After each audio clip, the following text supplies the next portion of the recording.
Түн, төңірек құлаққа ұрған танадай. Қам қуат тіршілік күйбеніңнен бір сәтке дамылдаған жұрт қалың ұйқы құшағында. Тек бір ғана адам көз жанары жасқа малынып, терезеге телміріп отыр. Жартылай ашық тұрған терезеге жақтауынан жылт-жылт етіп мен мұндалап тұрған жұлдыздар ғана осы бір жанның қайғысын іштей бөлісетіндей.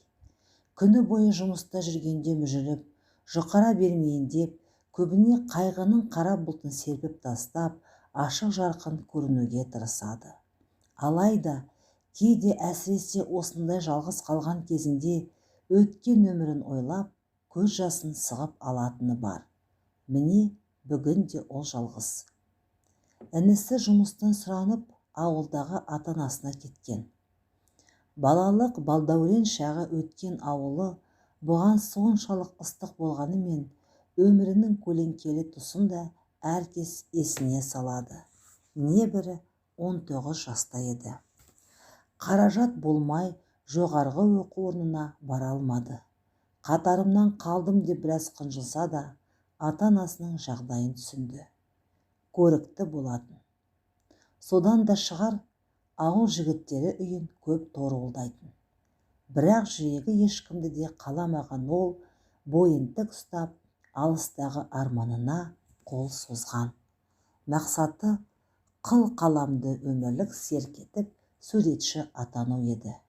Бірақ түнде сүттей ұйыған өмірінің астан кестеңі шығып, кір шалмаған ақ жүрегіне сыза түсті. Періштедей пәк сезімі лайланды.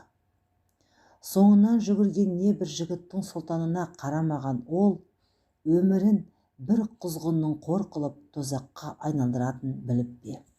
Оқиға былай болған. Күйеуге шыққан құрбы қызына қыз жолдас болған ол, той бейнетаспасын көреміз деген желеумен үйінен ертіп шыққандардың алдамшы құрығына қалай іліккенін сезбей де қалды. Көл боп аққан көз жасы мен сүйек сырқыратар шерлі сөздеріне де қарамастан, оны зорлық пен сол бір надан қор етті. Сөзден қорыққан атана, беті ашылған қыздың құны кетер деп, зорлықшыға кешірім берді. Екеуін қосты. Сүймеген адаммен бір ошақтың түтінін түтету қаншалықты қиын десеңізші. Көлденең көк аттыдан қызғанып, күн көрсетпейтін ақылсыз жар, сыныққа сылтау тауып, тырнақ астынан кір іздейтін ене, екі жаққа да жалтақ дәрменсіз ата. Осынау сіреңсіз ортада жанына демеу, көңіліне медеу тек бір ғана жан, әр қылығы бал татитын күнәсіз сәби еді. Тек сол ғана жаралы жүрегін емдеп, жанына саят болатын.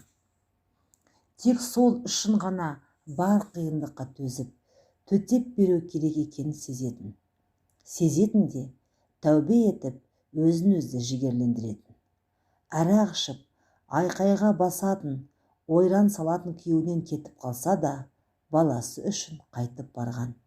Мен бақытсыз болсам да, қызым әкесінен ажырамасын деген. Әйткенмен, шыдамның да шегі бар екен. Жұқарған жіп үзіліп, ақыры күйеуден кетіп тынды. Зорлықшыл еркек әйелін қуып, баласын алып қалды.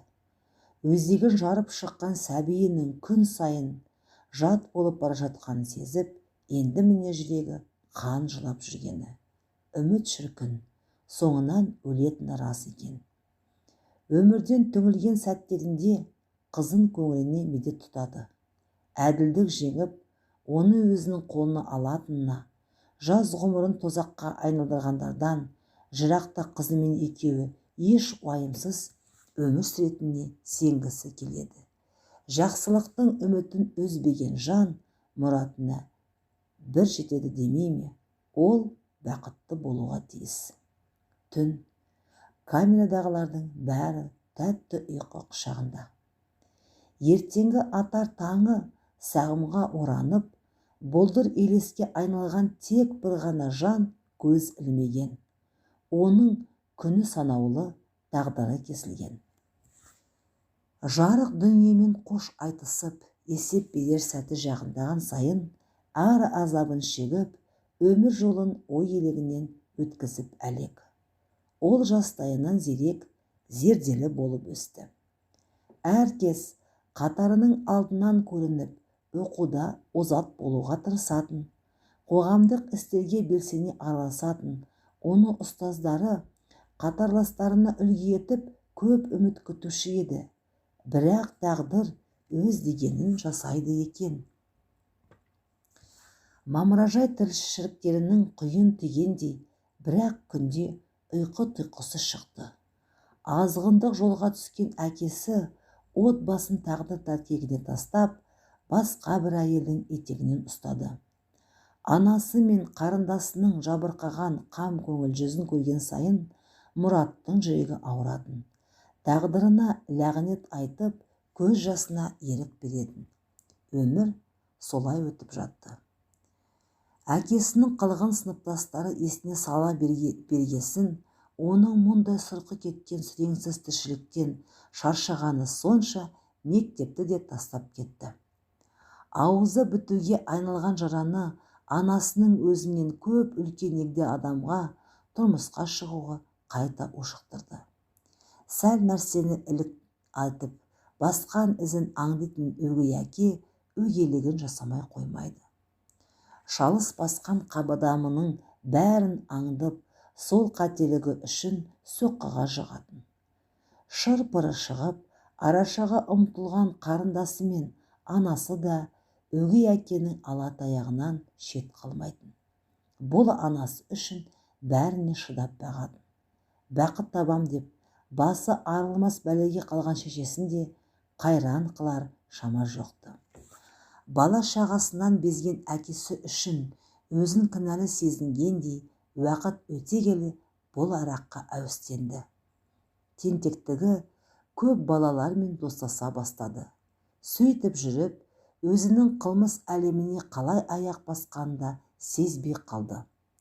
Достарымен алғаш есірткі шеккенде қайғымды ұмытап деп ойлаған.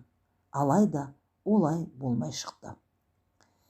Әлгі дос сымақтарымен бірге дозаға ақша табу үшін ұрлыққа да барды. Жалған рахат бойын жайлап, меңдей түскен ол үйіне бірден наша шеккен күйі келді. Ащы суға тойып алған өгей әкесі анасы мен қарындасын таяқтың астына алып жатқан. Ашудан көзінің алды тұманданып, түк көрмей кетті. Белдігінде жүретін кішкене бәкісін өгей әкесімен арашаға ұмтылған анасына сұққылай берді. Көз шарасы жасқа толып, мөлдірей қараған қарындасын да аямады. Ақыры өстібіне өзі жетіп тынды. Ақ сүт берген анасын, жан жүрегі бауырын өз қолымен дүниеге аттандырды. Өкініп, бармақ тістегеннен пайда не? Кірпігі айқасса болды, шешесінің жан ұшыра айқайлаған дауысы мен қарындасының жәудіреген көз жанары, кінәсіз періштедей пәк бейнесі түсіне еніп, еріксіз шошып оянады. Ұйқыдан қалып, сандырақтап, есі ауыса бастаған оны көп ұзамай жындыханаға ауыстырған. Ал сол күннің ертеңіне Мараттың жансыз денесін дәрігерлер құл тұзақта асулы тұрған жерінен түсіріп алды.